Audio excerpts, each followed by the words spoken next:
Seguimos leyendo el libro de Macabeos, este libro tan espectacular que nos está mostrando perspectivas completamente diferentes de lo que normalmente podíamos conocer en los siguientes libros de la Torá o del Antiguo Pacto, inclusive toda la Tanakh. El libro de Macabeos está haciendo de un choque espectacular en nuestras vidas y nos enseña mucho.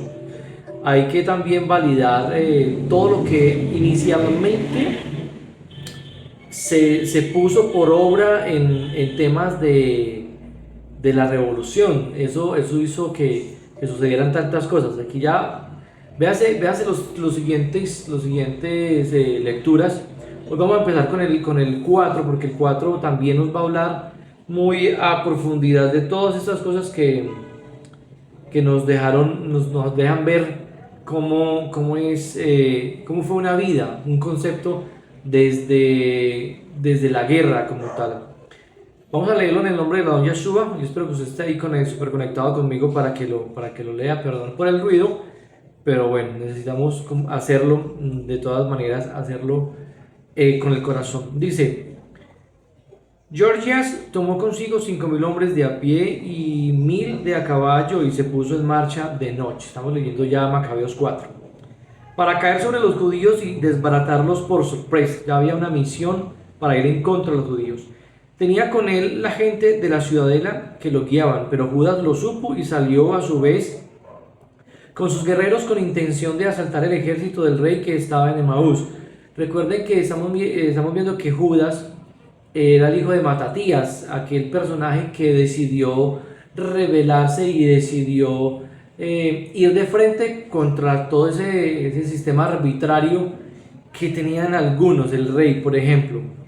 Dice: aprovechando que las tropas estaban dispersas fuera del campamento, Georgías llegó de noche al campamento judío, donde no encontró a nadie. Comenzó entonces a buscarlos por los cerros, pensando que huyen de nosotros. Al amanecer apareció Judas en la llanura con 3.000 hombres.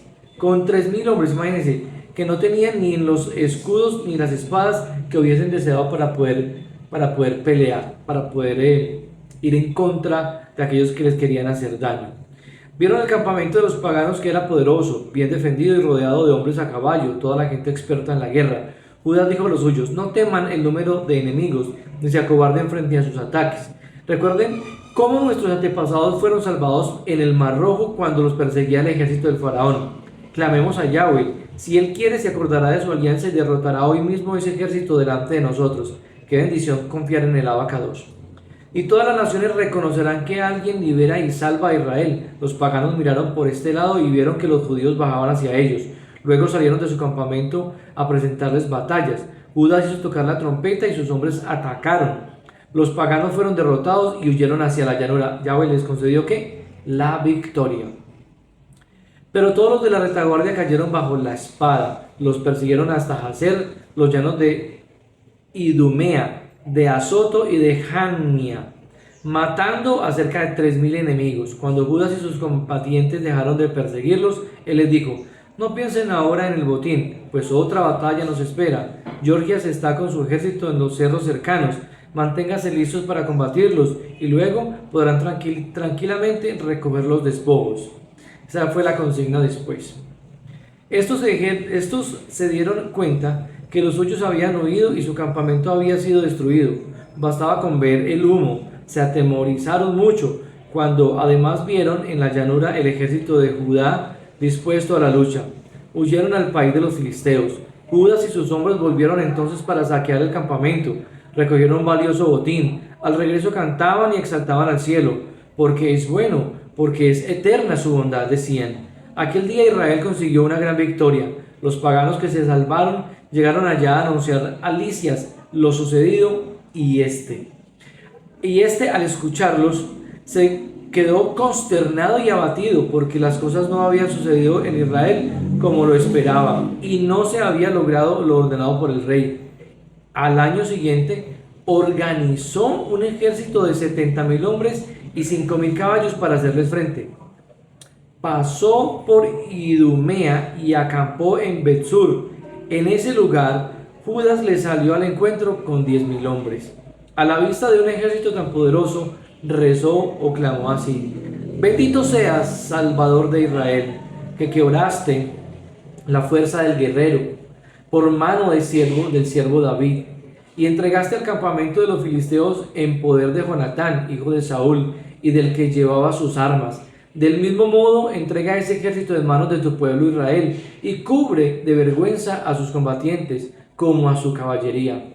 Infúndeles miedo, arruina la confianza que ponen en su fuerza, que sean derrotados y ya no se puedan recuperar. Entrégalos a la espada de tus fieles, para que los que te conocen puedan exaltar tu nombre, dice la palabra. Se lanzaron los unos contra los otros y cayeron muertos 5.000 hombres del ejército de Lisias. Lisias vio que su ejército se desanimaba, mientras que los hombres de Judas se entusiasmaban hasta el punto de estar dispuestos a vivir o morir gloriosamente. Partió pues hacia Antioquía y allí reclutó mercenarios para agrandar su ejército con el propósito de volver a Judea. Judas y sus hermanos se dijeron entonces: Nuestros enemigos están derrotados, subamos pues, purifiquemos el lugar K2 para consagrarlo nuevamente.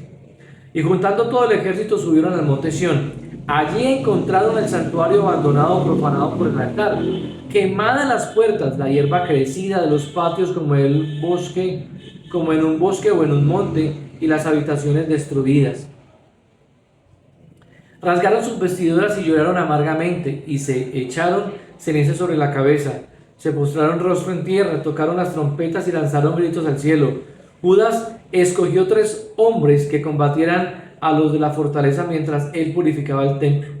Escogió sacerdotes irreprensibles, muy celosos por la Torá, para que purificaran el templo y llevaran las piedras del abominable altar de los paganos a un lugar inmundo. Celebraron consejo para decidir qué harían del altar de los holocaustos que había sido profanado, y tuvieron la buena idea de destruirlo, para no quedar avergonzados por él, por cuanto los paganos lo habían profanado. Depositaron las piedras de dicho altar en el cerro del templo, en lugar conveniente, hasta que surgiera un profeta que diera respuesta sobre todo el caso. Luego tomaron piedras sin labrar, conforme señala la Torá, y levantaron un nuevo altar semejante al anterior. Hicieron las reparaciones del santuario y del interior de la casa y consagraron los patios. Fabricaron nuevos utensilios sagrados e introdujeron en el templo candelabro, el altar de perfumes y la mesa. Quemaron incienso en el altar, encendieron las lámparas del candelabro y éstas empezaron a brillar en todo el templo. Colocaron los panes sobre la mesa y colgaron las cortinas, llevando a cabo todo lo que habían decidido. El día 25 del mes noveno, llamado el mes Casleu del año 148, se levantaron de madrugada y ofrecieron el sacrificio señalado por la Torá en el nuevo altar de los holocaustos que habían construido, precisamente en el mismo tiempo y en la misma fecha que lo habían profanado los mismos paganos.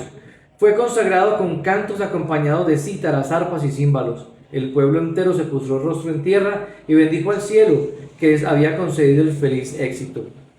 Durante 8 días celebraron la consagración del altar, ofrecieron holocaustos con mucho entusiasmo y celebraron un sacrificio de comunión y exaltación. Adornaron la fachada del templo con coronas de oro y escudos restauradas en las entradas, y las habitaciones les pusieron puertas. Fue muy grande la alegría del pueblo, y así echaron al olvido la profanación del templo por los paganos. Finalmente Judas, sus hermanos y toda la asamblea de Israel acordaron celebrar el aniversario de la consagración del altar cada año, por 8 días, desde el 25 del mes de Casleu, con una fiesta siempre alegre. Por aquel tiempo levantaron en torno al monte Sión altas murallas y fuertes torres, no fueran a venir los paganos y lo ocuparan, como lo habían hecho anteriormente. Judas puso en él una guarnición que lo defendiera. También fortificó Bet-sur para que el pueblo tuviera una fortaleza frente a Idumea. Vemos pues cómo a través del proceso que recibió Judas de ser líder en medio de un pueblo, de ser líder en medio de una congregación como tal, empezó a trabajar en el beneficio de su pueblo. Empezó a llevar mensajes, pero lo que yo quiero rescatar en este momento es que Judas, Cuando vio que eran más hombres de los que ellos pensaban que eran, le dijo a su pueblo: no teman, clamemos, oremos al Padre. Y empezó a pedirle al Padre una serie de características que al fin y al cabo lo iban a respaldar. Y sí, lo respaldaron porque ganaron la pelea. Fueron adelante, batallaron, ganaron la pelea. Algo bonito que yo también rescato acá es que lo primero que les dijo Judas, o lo primero que les habló, es a que no se fijaran primero en los despojos, en lo que había quedado, porque había quedado riquezas en ese momento, que eso vendría después porque les esperaba otra guerra. ¿Qué me llama a mí la atención? Que quitaron lo malo y colocaron lo bueno, así, sencillamente, definitivamente. Hicieron un nuevo altar, construyeron, labraron piedras desde cero y empezaron a construir. Eso es un mensaje bien importante para nosotros, porque a veces sucede que nos quedamos con esas cosas que nos hacen daño y nos quedamos con esos momentos que nos hieren y que los recordamos y que nos siguen hiriendo constantemente y no es de nada de provecho. El mensaje acá es quitar de un lado lo que nos sirve, dejar a un lado lo que no nos aporta nada y empezar definitivamente a construir nuevamente una posición frente a Yahweh, una relación frente a Yahweh y volver a tener sensaciones con Él que nos permitan estar avantes y saliendo triunfantes de diversas situaciones.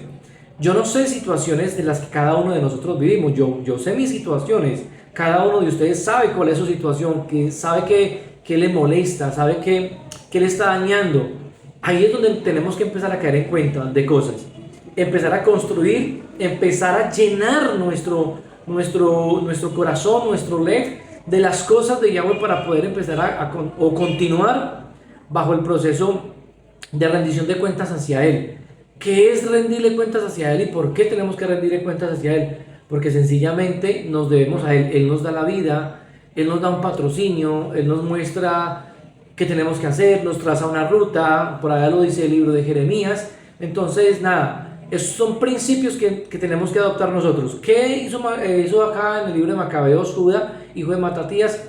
Celebrar la Torah, ir a la Torah, restaurar todo, y ese es el llamado: restaure, afírmese, edifíquese en la palabra, confróntese con lo que está haciendo, mire que está haciendo malo, pero sobre todo guarde el corazón, porque de él mana la vida, dice la palabra, y necesitamos encontrarnos con el Padre, encontrarnos con lo que Él nos da, con la vida, con las sensaciones, sobre todo ser muy agradecidos, tener un periodo de agradecimiento para con el Padre nos va a llevar a sentir que estamos haciendo las cosas bien y nos va a dar más, cada día nos va a dar más. Ese es el consejo, mis amados, ese es el consejo.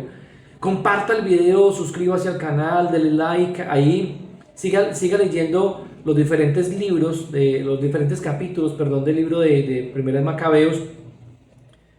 Estamos con ese deseo profundo de entender muchas cosas y de ir al Padre completamente, amándole y valorando todo lo que Él hace por nosotros. Así que nada, un abrazo para todos, Shalom Ubrachot, paz y bendiciones, suscríbase, comparta, denle like y denle ahí a la campanita también para que por favor le notifique cada vez que subimos un video. ¿Listo? Un abrazo para todos, se les quiere enormemente. Por favor, clamen por este siervo que yo estaré clamando por ustedes. Un abrazo para todos, Shalom.